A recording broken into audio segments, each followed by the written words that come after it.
Welcome to Equal Entertainment. I'm Tracy E. Gilchrist. You knew it would happen. Beyonce's concert film Renaissance is #1 in its opening weekend. The film made $21 million on what is traditionally a very slow box office weekend. Perfect timing for Beyonce and her Beehive.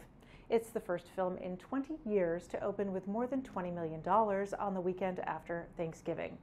Beyonce had a better opening weekend than Godzilla -1 and Silent Night. The top 10 films are only expected to gross $85 million from weekend sales. In her deal with AMC, Beyonce is reportedly going to receive at least half of ticket sales. Queen Latifah, Billy Crystal, and Barry Gibb are being honored for their contributions to the arts and entertainment. They are the newest group of Kennedy Center honorees. Opera singer Renee Fleming and hitmaker Dionne Warwick were also honored. Before the event, each honoree was welcomed to the White House, where the President and First Lady celebrated their contributions. Crystal played one of the first openly gay characters on American network TV on the sitcom Soap, but he is mostly known for When Harry Met Sally and City Slickers. Latifah is the first female crossover rap star. The Kennedy Center Honors Ceremony will be broadcast on December 27th on CBS. Actor Macaulay Culkin finally has a star on the Hollywood Walk of Fame. The 43-year-old Home Alone star was joined by Catherine O'Hara and got emotional during the ceremony. O'Hara says she's watched Culkin's evolution in the 33 years since filming Home Alone in the 90s. Culkin ended his speech with an iconic line from the movie. "I just want to say, Merry Christmas, you filthy animals." The Weeknd is sending 4 million meals to the people of Gaza. The Weeknd has been a UN Goodwill Ambassador since 2021. He's directing $2.5 million from his EXO humanitarian fund to help in Gaza. The meals will feed more than 170,000 Palestinians for 2 weeks. The fund has raised $5 million. The first $2.5 million went to support emergency food assistance to women and children in Ethiopia. The rest will be allocated to the Gaza response. Singer Kat Cunning believes pleasure and self-expression are part of life. Their new single, Bedroom Angel, looks at what it's like to be closeted in a small town and hoping for a miracle.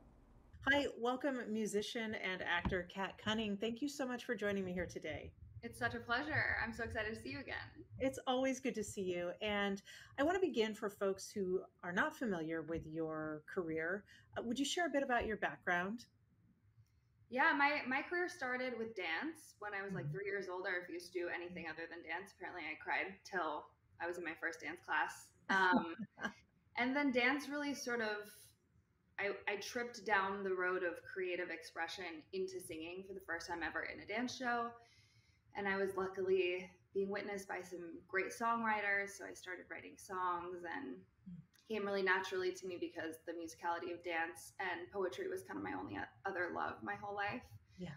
And then acting has been a part of that too. So at the end of the day, storytelling is the thing that keeps me making things and communicating with people. Yeah, wonderful. Well, thank you for that. And your new track, Bedroom Angel, is a good bit of storytelling. And I read a quote about its inspiration, but I would love for you to share with folks what drew you to writing this song. Yeah, almost every time I sit down to write a pop song, I am like this.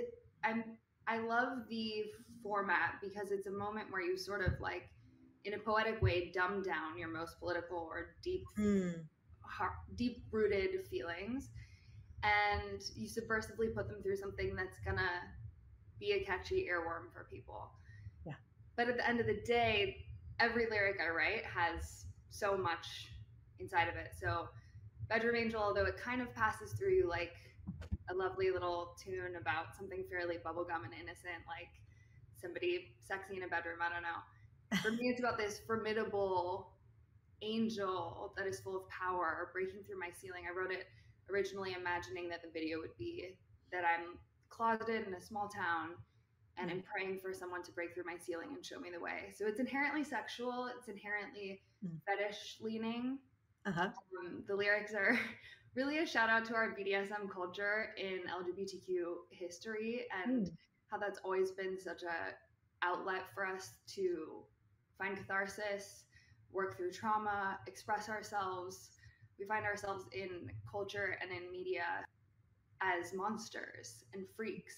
And we sort of have like embraced that because society put that on us. Yeah. And I think it's so gorgeous. And I think there's something so inherently angelic about it. There's also a lot of religious iconography in the lyricism.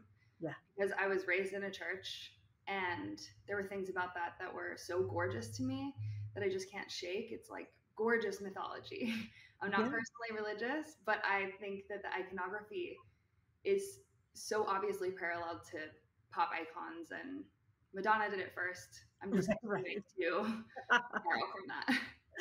Yeah, well, also religious iconography, like, religion and the relationship to queer people is incredibly poignant. Would you kind of dive into that juxtaposition of telling this queer narrative through religious iconography?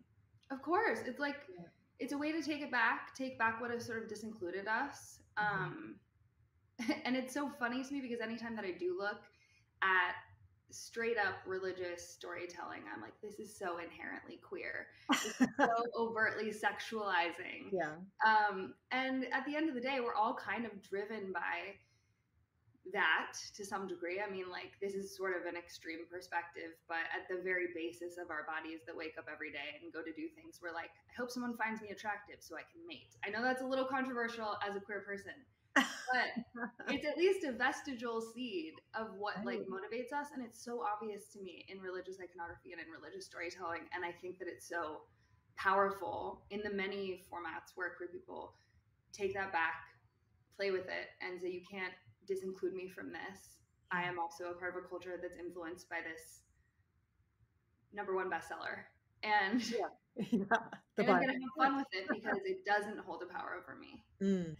And Kat, you've been, I would say, political since at least I've learned about your career.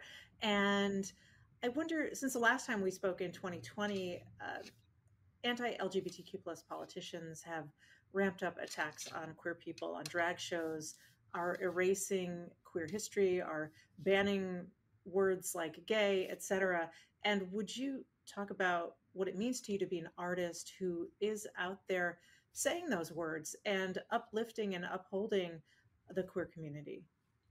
It becomes more and more important, although I think it's important to remind ourselves that this is a pattern in history, that we erase it and then we recover it and then we erase it and we recover it. It's like we've always been here. Queer people have, Billie Holiday was queer. They were all out and gay and having fun. Like, and then we just like conveniently erase that part of the history to whitewash, hide the queers.